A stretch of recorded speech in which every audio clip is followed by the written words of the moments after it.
The Bank of Canada has just increased interest rates by 0.5%. This is the sixth interest rate hike in 2022. We're going to dig into a little bit of the details around this interest rate hike and why this may be the beginning of the end when it comes to this interest rate hike cycle. If you're new to this channel, my name is Koukun and I'm a real estate investor and I run a real estate team here in the Niagara region. If you're interested in learning more about what we do, definitely check out some of the links in the description below where you can get our free beginner's guide to investing in the Niagara region and learn just a little bit more about what our team does. All right, when it comes to today's interest rate announcement, the market was expecting an interest rate hike anywhere between 0.5% and 0.75% on the higher end.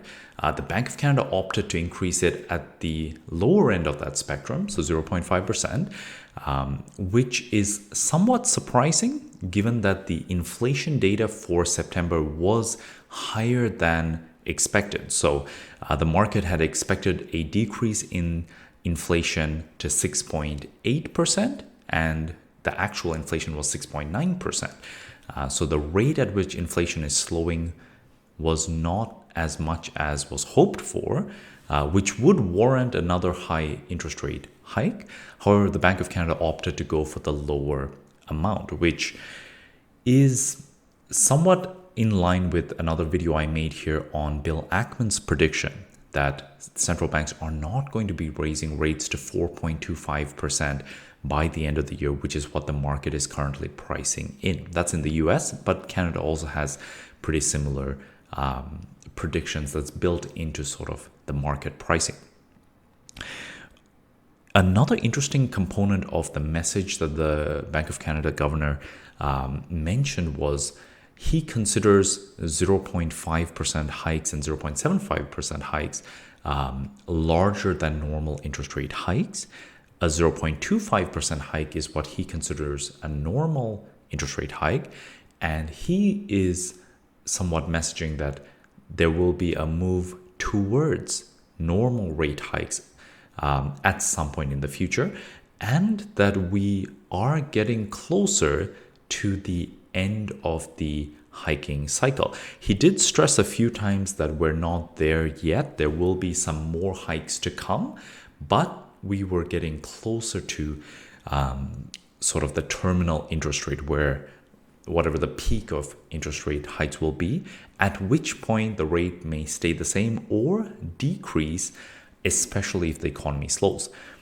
The final interesting point that came up is that the Bank of Canada has now revised their predictions when it comes to economic growth in Canada, and they're pretty much expecting the first half of 2023 to be zero growth, where the economy is going to flatline and really slow down, after which they expect it to increase. And they expect that time period of zero growth where the economy basically stalls to be a time where supply can catch up to the excess demand that's in the market. This is different from the prediction that they made previously, where they still expected some growth to be there in the economy while inflation is coming down. They've now revised it to the point where they're saying, for the first half of 2023, there's going to be no growth. And I think the total growth, their prediction for 2023 is only going to be something in the range of 1%, which is lower than what they predicted previously and definitely lower than normal. So all that to say, if you're a real estate investor, if you have a variable rate mortgage, if you're just concerned about interest rates, what does all of this mean to you? It's hard to tell just based on today's announcement, but based on everything that I'm seeing, I believe we are getting to the beginning of the end of the rate hiking cycle. There may still be more rate hikes to come, but I believe we are starting to get to the point where there's been sufficient impact by these rate hikes, especially on the economy. The housing sector especially has pretty much slowed down dramatically, and we will soon see the ripple effects of that, right? What are the other industries that will be severely affected because housing has slowed down, including, furniture sales, renovations. There's going to be many other industries that are affected. I think those ripple effects will start to become clear. Hopefully, the benefit of that is that inflation also slows down, which reduces the need for higher interest rates. Obviously, that is to be seen, and this may still take another 6 months to a year to play out. There's no guarantee how quickly we will see the end of this tightening cycle, but it will be something to watch closely. The one final point that the Bank of Canada governor brought up during the meeting, but he didn't quite explain it fully, was that supply chains have changed from pre-pandemic. And Bill Ackman brought this up in, again, like I mentioned, the past video that I made about the terminal interest rate. And what the Bank of Canada governor mentioned was there is now an emphasis on the predictability and reliability of supply chains versus simply the efficiency, meaning the lowest price.